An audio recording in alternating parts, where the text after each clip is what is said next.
Assalamualaikum warahmatullahi wabarakatuh. Selamat datang teman-teman, semoga kalian senantiasa dalam lindungan Allah. Oh iya, sebelum lanjut ke ceritanya, jangan lupa like dan juga subscribe channel ini ya, agar saya bisa terus berbagi cerita ke teman-teman semua. Oke, kita langsung saja ke ceritanya. Mata merah menyala. Abi, kenapa para kiai besar datang hari ini? Buya kan? Lagi di rumah Ami. Ada sesuatu yang harus dibicarakan Feli.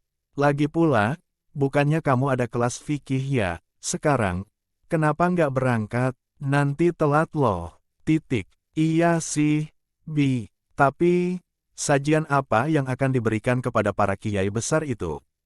Kan Buya lagi nggak ada. Biar santri dalam yang mengurusnya.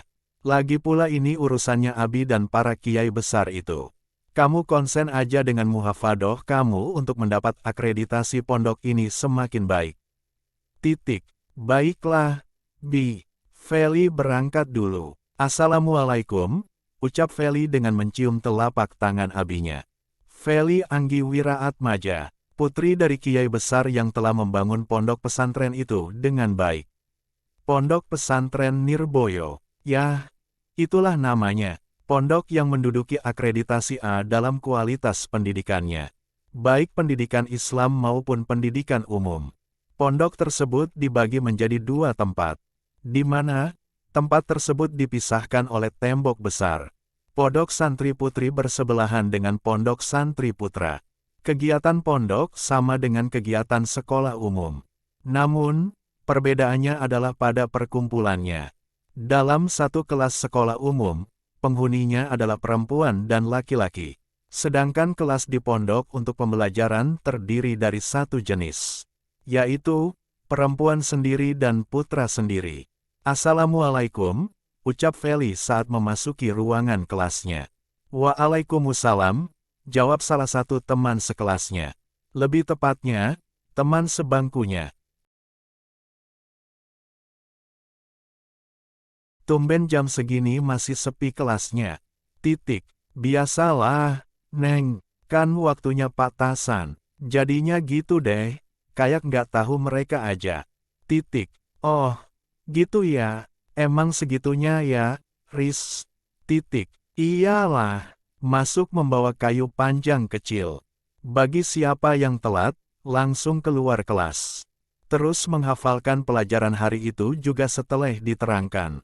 Lalu langsung ulang. Kalau nilainya di bawah KKM, nggak ada perbaikan. Gimana anak-anak bisa betah, Neng? Pelajarannya aja udah serem, apalagi orangnya. Ah, kamu ada-ada aja, Riz. Sambil menunggu teman-temannya masuk kelas dan juga menunggu kedatangan gurunya, Feli dan Rizka berbincang-bincang tentang kegiatan yang biasa dilakukan Rizka di rumah sebelum ia pergi ke pondok itu. Hingga akhirnya, waktu pelajaran pun tiba. Dan, Mika melaksanakan pelajaran itu seperti biasanya. Sekitar 2 jam, waktu pelajaran pun telah usai. Feli pun kembali ke rumah. Sedangkan, Rizka kembali ke asrama. Sesampainya di rumah, ia langsung memasuki kamar untuk mengulang pelajaran yang sudah diterangkan oleh Pak Tasan. Namun, ada sesuatu yang mengganjal hatinya saat ia berdiri di depan pintu kamarnya. Terasa ada yang aneh dan tidak seperti biasanya. Feli pun mencoba untuk masuk ke dalam kamarnya. Rasanya, masih tetap sama seperti sebelumnya. Ia sempat bertanya saat masih menggunakan mata telanjang. Meskipun ia dapat merasakan hal itu dengan hati, masih tetap sama seperti sebelumnya. Hal tersebut membuat Feli untuk membuka magnet yang telah ia miliki. Ia tersentak saat melihat seseorang sedang duduk di atas tempat tidurnya. Feli pun mendekatinya. "Siapa kamu?" tanya Feli kepada orang itu. "Kenapa kamu bisa melihatku?" Feli tersentak kembali saat melihat orang itu telanjang dengan jenis kelamin laki-laki. Feli pun menamparnya, dan orang itu menjerit. Hal tersebut membuat abinya datang ke kamarnya.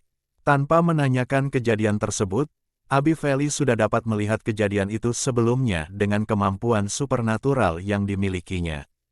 Secepat kilat orang itu pergi meninggalkan Feli dan juga abinya. Dan hal tersebut harus membuat abinya mengeluarkan kemampuan spesialnya setelah saudara-saudaranya terbang ke udara mengejar makhluk itu. Itulah yang dilakukan oleh abinya. Hal tersebut membuat Feli khawatir dengan keadaan abinya. Namun, apa daya yang bisa dilakukan Feli? Ia hanya memiliki indera keenam yang dapat dikuasai oleh Feli. Bagian-bagian yang lainnya dari abinya, ia tidak kuat untuk menumpangnya. Mengingat usianya yang masih muda. Bagaimana, Abi? Tanya Feli setelah melihat abinya memasuki kamar Feli. Dia lebih cepat dibandingkan dengan yang Abi kira, tapi Abi bisa mengetahui ilmunya saat menyentuh dia tadi. Dan sedikit mengetahui maksud dari ilmu tersebut. Maksud Abi bagaimana? Dia adalah makhluk halus. Dalam artian, dia adalah seorang manusia biasa. Ilmu hitamnya sangat tebal, dan itulah yang membuatnya tidak bisa dilihat dengan mata telanjang.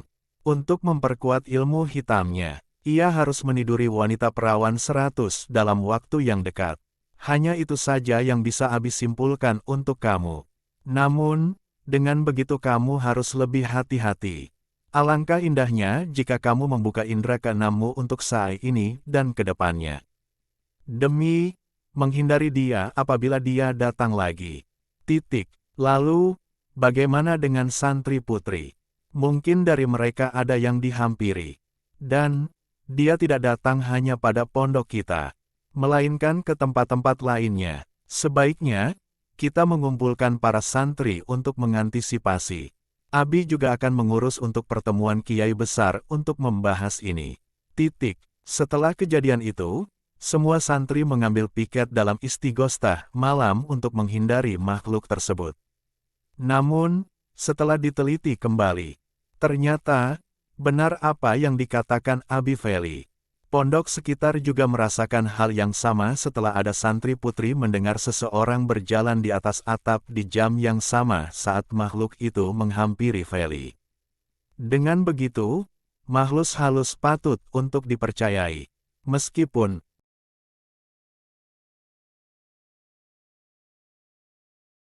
kita tidak dapat melihatnya dengan mata telanjang, namun kita masih memiliki mata hati, di mana kita bisa merasakan sesuatu dan menentukan sesuatu.